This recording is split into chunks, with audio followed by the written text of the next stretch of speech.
young black male rappers keep dying. You know who's not dying? Record executives. The record executives that push for them to continue to make songs and create a culture that is obsessed with death, drugs, and sex. Period. The industry's obsessed with it, but those record executives, they're not dying because they don't push this culture on their own people, but they're encouraging you to push it on yours. Hold on. I mean, think about that for a second.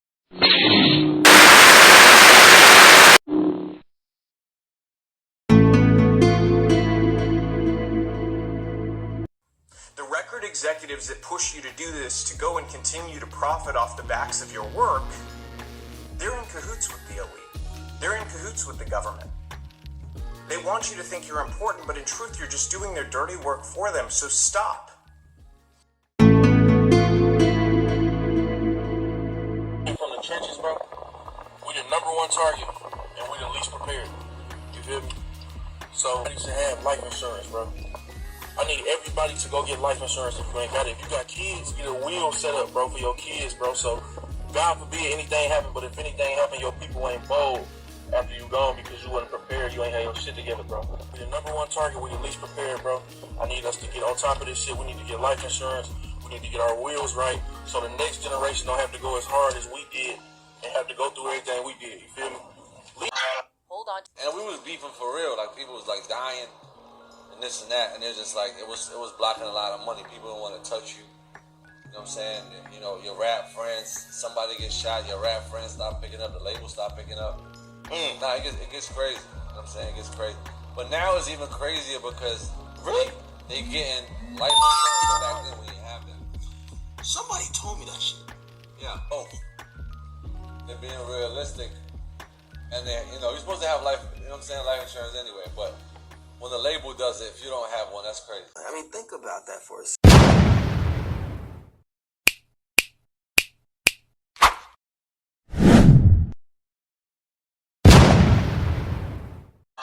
Hold on.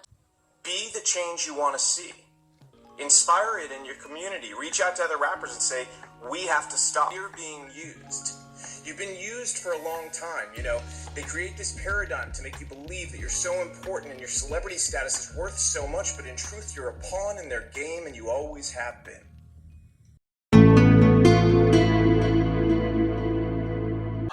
Hold on. See, subsidiary and parent companies messed it up because this is how they started dividing how they was going to separate black artists. Because if I got a black artist that has a subsidiary or a parent company, I could let those black artists be on their label and not put no shame or disrespect or blemish on their nice name, but they're still getting paid because they're getting 51% of these people's earnings. The difference between a subsidiary company and a parent company. The subsidiary company is the business that owned and controlled by another company. Now the parent company is the holding company, and that's the company that usually is controlling the interest. 51% for the subsidiary and 100% when it's a parent company.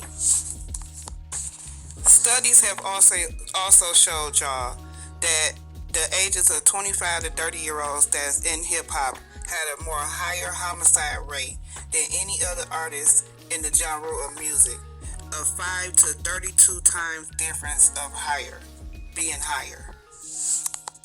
The part about this is that they've been had life insurance policies out on artists and rappers for many years. A lot of artists didn't know about it. A lot of the lawyers didn't tell them about it. Everybody knew this. Just now, when this so-called woke community then came, now they want to talk about it. They've been here life insurance policies going all the way back to Biggie and Tupac. Wink, wink.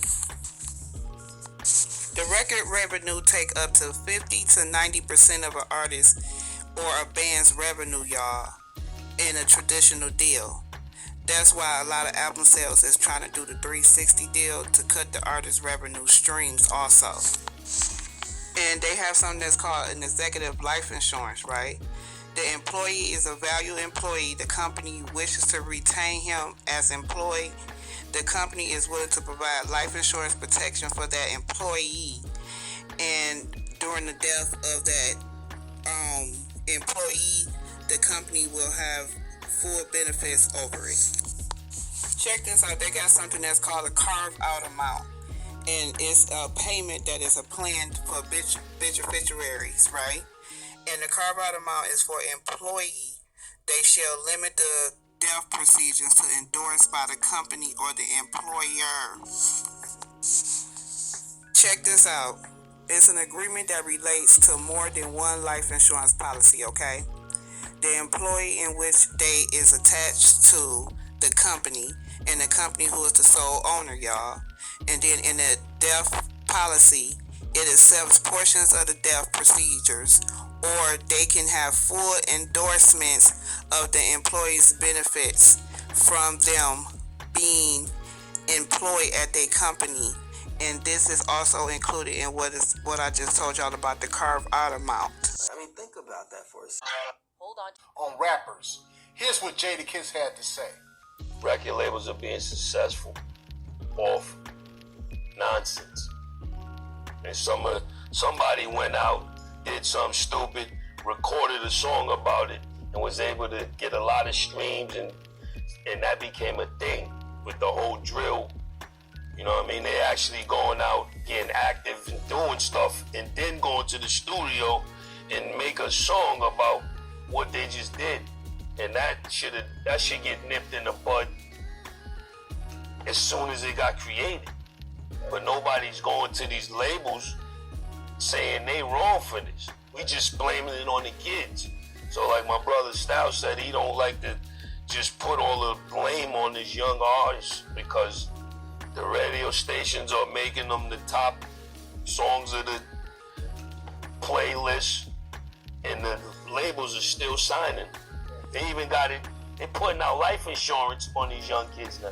Wow. The labels, because they're gambling on you to do some dumb. I mean, think about that for a second. So here's an example. Like Universal Music Group had two parent companies, and they posted that it was a current parent company is a supplementary labels like Def Jam Records that was controlled by Capitol Music Group, and the market was shared with Universal Music Group. You see what I'm saying? And then they had signed with emerging stars like Kanye West, Justin Bieber, Rick Ross, Frank Ocean, and the common music genre under Universal Music Group is hip hop, R&B, rap, pop, rock, and classical and gospel. He's covering every genre. They call a split dollar life insurance. Is when the company is benefited because of the executive of the terms and the conditions of the agreement for life insurance that goes to the company. The government has wanted to hold down communities of people in different ways through different methods for a very long time. Their method in the black community has been to use entertainment to create a culture obsessed with death, drugs, sex, and money, so that they could create a false paradigm of what happiness and what success really was.